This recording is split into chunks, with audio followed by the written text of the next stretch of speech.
السلام علیکم ناظرین، میں ہوں ڈاکٹر سجاد بخاری۔ بات کریں گے پنجاب اسمبلی کی جانب سے ایک انتہائی اہم اقدام سامنے آیا ہے اور خواتین کا جو حق ہے اسے یقینی بنانے کے لیے ایک بل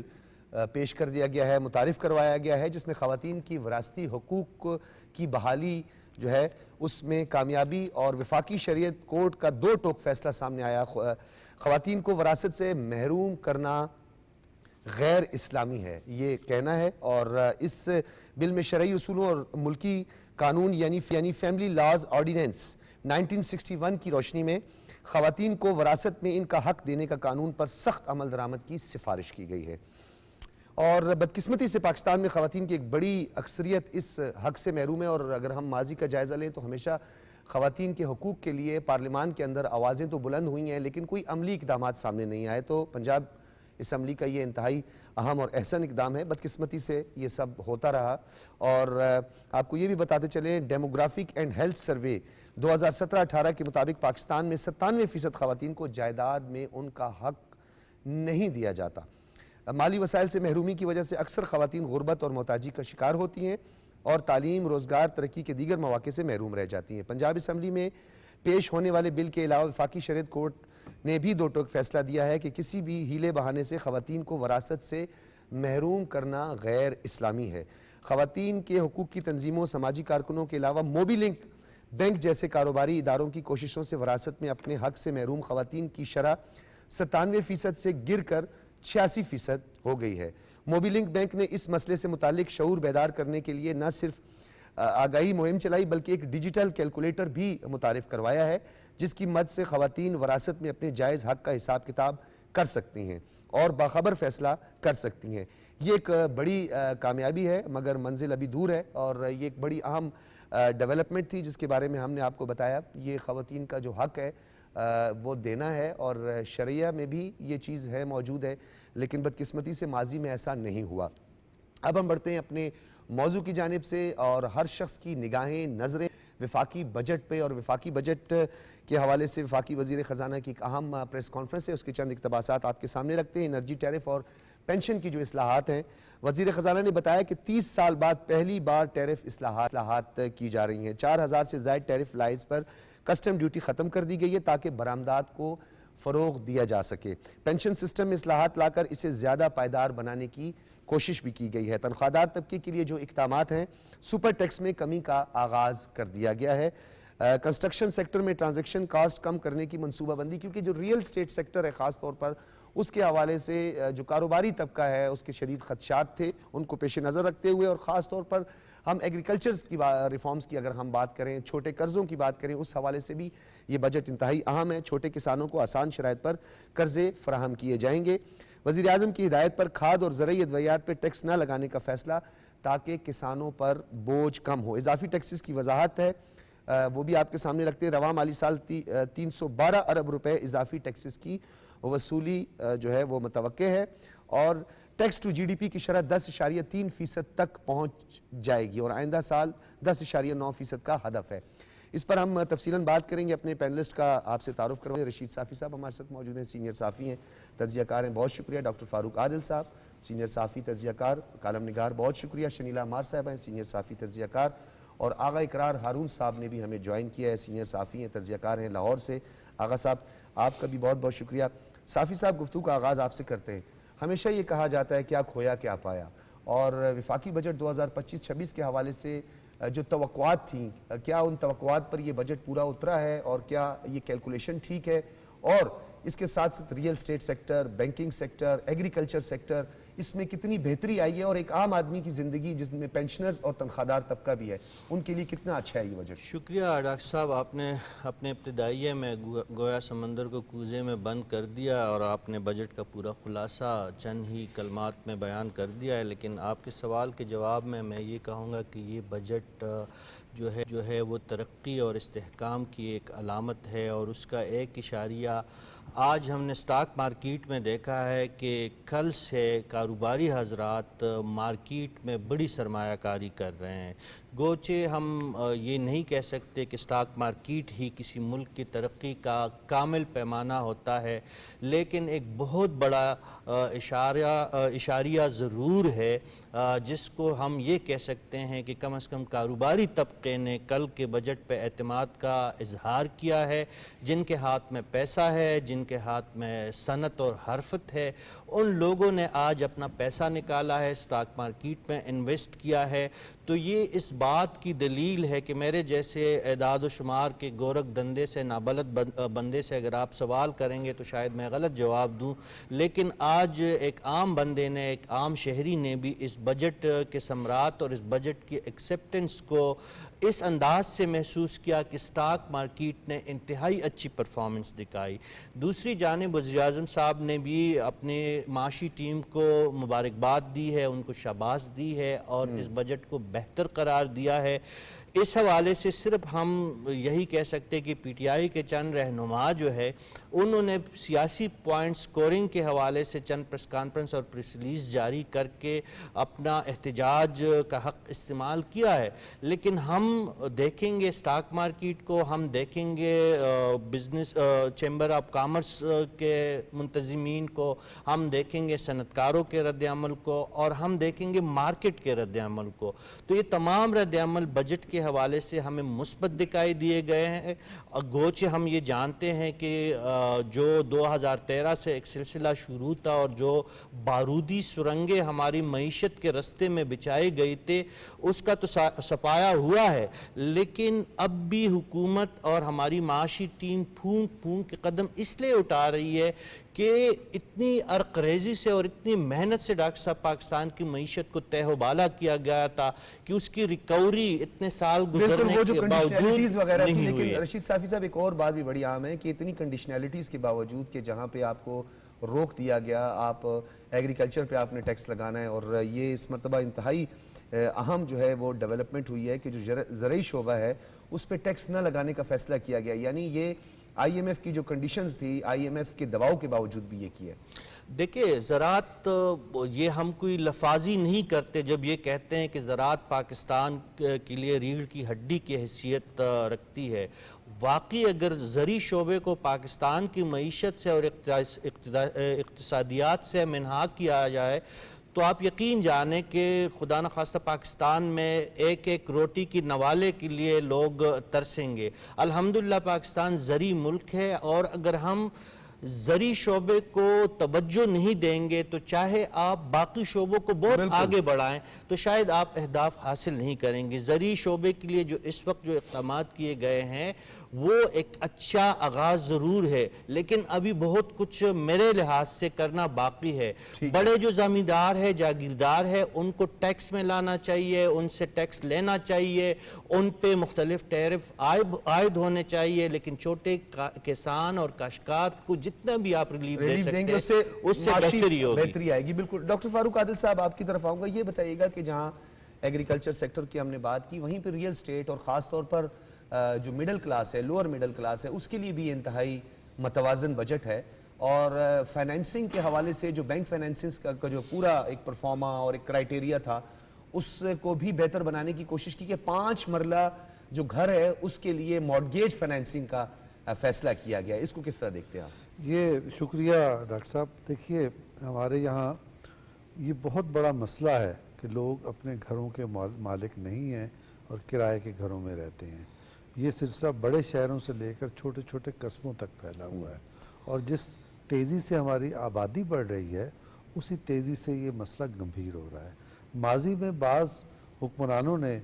بلند بانگ دعوے ضرور کیے اور 50 لاکھ گھر بنا کے دینے کی باتیں ضرور کی، لیکن عملاً زمین پہ کچھ نہیں تھا۔ لیکن اس مسئلے کو ٹیکل تو کرنا ہے۔ یہ جو روٹی کپڑا اور مکان کی ہے بات، اس میں سب سے بڑی بات مکان کی ہے کہ آپ کے سر پہ کوئی چھت تو ہو، اپنی چھت ہو۔ تو اس چھت کے لیے عملاً کام کرنے کی ضرورت ہے۔ سندھ میں اس سلسلے میں کام ہوا ہے، پنجاب میں اس سلسلے میں کام ہوا ہے، لیکن وفاقی حکومت کے تحت یہ ایک بہت بڑا یعنی انیشیٹو ہے کہ میرا خیال ہے 5 سے 10 مرلے تک کی گنجائش رکھی گئی ہے کہ جو لوگ اس طرح سے گھر بنانا چاہیں، فلیٹ خریدنے چاہیں اور یا تعمیر کرنا چاہیں، ان کے لیے یہ سہولت ہوگی. تو یہ ایک بڑا اچھا قدم ہے, اور اس کا بڑا اگر یہ امپلیمنٹ جس طرح سے پلان کیا گیا ہے اسی طرح سے امپلیمنٹ ہو جائیں, مثال یعنی جو میں خدشہ ظاہر کر رہا ہوں کہ جو اکنامک کنڈیشنز ہیں وہ مثبت رہیں, اور جیسے کہ حالات بتا رہے ہیں کہ مثبت رہیں گی, تو یہ ایک بڑا قدم ہوگا. اور ان چیزوں کو یقینی بنانے کے لیے, یہ جو اچھے عوام کو سہولت فراہم کرنے کے لیے جو یقینی بنانا ہے ان فیصلوں کو, اس کے لیے ضروری یہ ہے کہ آپ کی اکانومی جو ہے وہ ڈاکومنٹڈ اور ان ڈاکومنٹڈ اکانومی کے درمیان جو ایک غیر معمولی فاصلہ ہے وہ کم ہو, اور آپ لوگوں کو ڈاکومنٹڈ اکانومی کی طرف لے کے آئیں. جیسے لیکن ڈاکٹر صاحب معذرت, یہ آپ نے جو بات کی ڈاکومنٹڈ اکانومی کی, تو ماضی میں بھی یہی ہوتا رہا, اور ہم نے ایک جماعت کو دیکھا جو برسر اقتدار تھی, 3.5 سال تک ڈاکومنٹڈ اکانومی کے چکر میں اتنا پریشرائز کیا گیا جو سرمایہ کار طبقہ تھا, اور اس طرح کی کنڈیشنز لگائی گئی, جبر کیا گیا, جس سے بجائے کہ ڈاکومنٹڈ اکانومی کے لوگوں نے بلیک مارکیٹنگ جو ہے اس میں اضافہ ہوا, ڈالر پرچیزنگ زیادہ ہوئی, فلیکچویشن بہت زیادہ ہونے لگ گئی. تو بالکل یہی ہے نا. تو اب آپ نے جیسے یہ طریقہ اختیار کیا ہے کہ آپ ڈیجیٹل پیمنٹس کے جو طریقہ کار ہے اس کی حوصلہ افزائی کا فیصلہ کیا ہے. اسی طرح سے بہت سارے لوگ جو موویبل اور اموویبل جائیداد خریدنا چاہتے ہیں ان پر ریسٹرکشنز عائد کی گئی ہیں. تو یہ طریقہ ہوتا ہے چیزوں کو گریجولی بہتر کرنے کا. لیکن اگر آپ ایسا نہ کریں اور لوگوں کو دبانا اور پریشرائز کرنا شروع کر دیں تو اس کے نتیجے میں منفی تاثرات جنم لیتے ہیں اور لوگ بغاوت کی طرف چلے جاتے ہیں. نتیجہ یہ نکلا کہ آپ جو 2018 کے زمانے کی بات کر رہے ہیں, نتیجہ یہ نکلا کہ آپ کی پوری اکانومی کلیپس کر گئی. لیکن آپ یہ دیکھ رہے ہیں کہ گزشتہ 2 برس سے جب سے پی ڈی ایم کی پہلی گورنمنٹ آئی اور اس کے بعد مسلم لیگ نون کی گورنمنٹ آئی, ان دونوں حکومتوں نے اصلاحات کی ہیں, چیزوں کو ڈاکومنٹڈ اکانومی کی طرف لانے کے لیے کوششیں کی ہیں اور بڑے فیصلے کیے ہیں. لیکن اس کے باوجود آپ کو نہ سرمایہ کار میں خوف و ہراس دکھائی دے رہا ہے, نہ اسٹاک مارکیٹ میں خوف و ہراس دکھائی دے رہا ہے, اور لوگ اس کو کھلے دل سے ویلکم کر رہے ہیں. یہ بات درست ہے کہ لوگوں کے مسائل بہت زیادہ ہیں اور لوگ زیادہ سے زیادہ کی توقع کرتے ہیں, لیکن لوگ یہ بھی جانتے ہیں کہ جو تباہی مچائی گئی آپ کی معیشت میں, اور اس سلسلے میں حکومت کی جو ہے جیب بہت چھوٹی ہے, تو وہ بہت آہستہ روی سے آپ کو سہولت دے گی. لیکن اس کے باوجود جیسے ٹیکس کم کیے گئے, تنخواہ دار طبقے کو سہولتیں فراہم کی گئیں, یہ ساری چیزیں آپ کو سیدھے راستے کی طرف بالکل آپ نے یہ بڑا ایک اہم نقطہ اٹھایا ہے. تو ایک بریک کا مجھے کہا جا رہا ہے, جب بریک کے پاس آئیں گے تو شنیلا عمار سے پوچھیں گے جو فارن ڈائریکٹ انویسٹمنٹ کے حوالے سے پاکستان کو جس وقت اشد ضرورت ہے, کیونکہ ایز آف ڈوئنگ بزنس میں کافی درجہ بہتری آئی ہے پاکستان میں, اور ایک فرینڈلی جو انوائرمنٹ جو ہے وہ نظر آ رہا ہے اس معاشی میدان میں. اس سے کتنا فائدہ اٹھایا جا سکتا ہے, اس پہ بات کریں گے شنیلا عمار سے بریک کے بعد.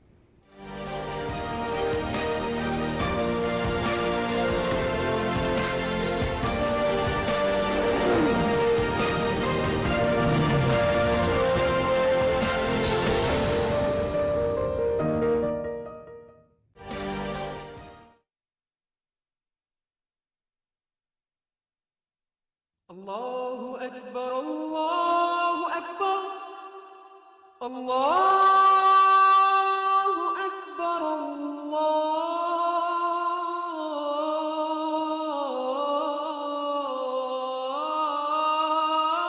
الله أكبر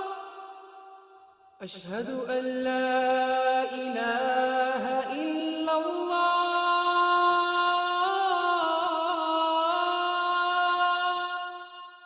أشهد أن لا إله إلا الله أشهد أن محمد رسول الله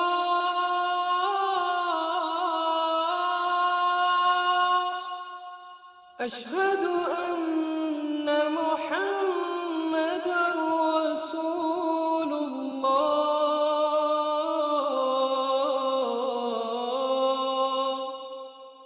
حي على الصلاة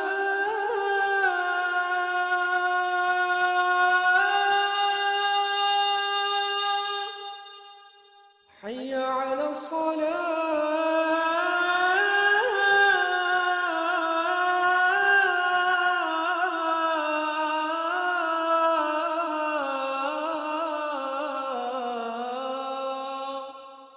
حي على الفلاح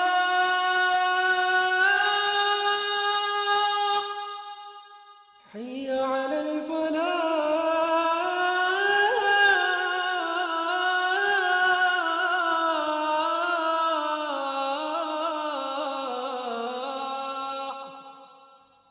الله أكبر الله